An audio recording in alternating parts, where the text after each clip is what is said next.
réduction de la fracture numérique, credo du président de la République et vocation du gouvernement, ne saurait se matérialiser sans infrastructure de qualité. C'est ce que le pays a concrétisé ce jour par la signature d'un contrat public-privé entre la SOCOF et FAST ainsi que ses partenaires. C'est un coup de pouce dans le secteur de télécommunications qui devrait permettre de contribuer au développement économique.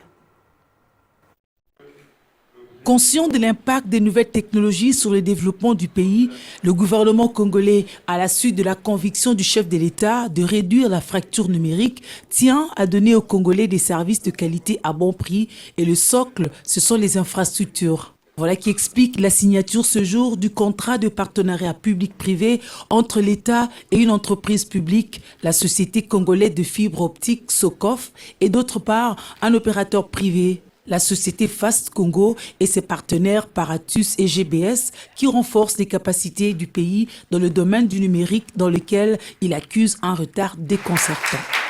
C'est vraiment une joie parce que non seulement nous avons des infrastructures, mais cette fois-ci, des infrastructures de qualité qui ont respecté les normes internationales.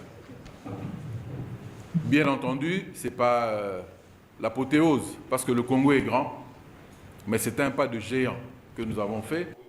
Les liaisons fibre optique déployées dans le cadre du projet Capsin sur l'axe Moanda-Kinshasa est une opportunité d'intégration aux autres réseaux de télécommunications nationaux et régionaux avec la facilité d'effectuer des liaisons vers l'Angola et plusieurs autres pays d'Afrique australe. Un coup de pouce dans le secteur.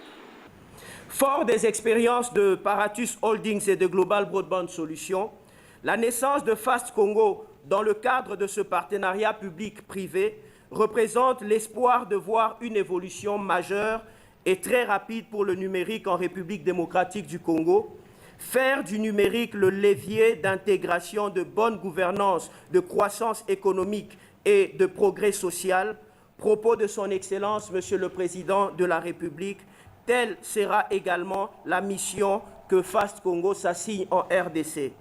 La cérémonie de ce jour revêt une importance capitale pour la RDC, dont l'étude avait démontré un effet positif sur l'emploi et la croissance économique du pays.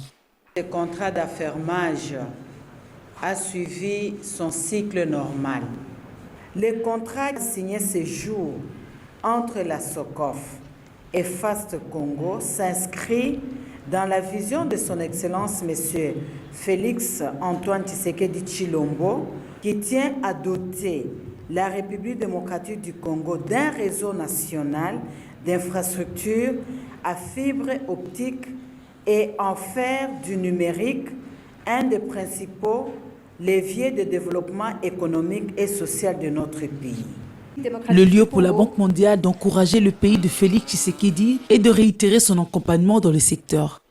La Banque mondiale s'est engagée auprès du gouvernement de la RDC depuis 2013 dans le secteur des télécoms et du numérique. Nous nous réjouissons de voir que depuis, plusieurs avancées significatives ont accéléré la transition du pays vers l'économie numérique. Je voudrais terminer mon propos en réitérant notre soutien au gouvernement de la RDC dans le secteur des télécoms et du numérique.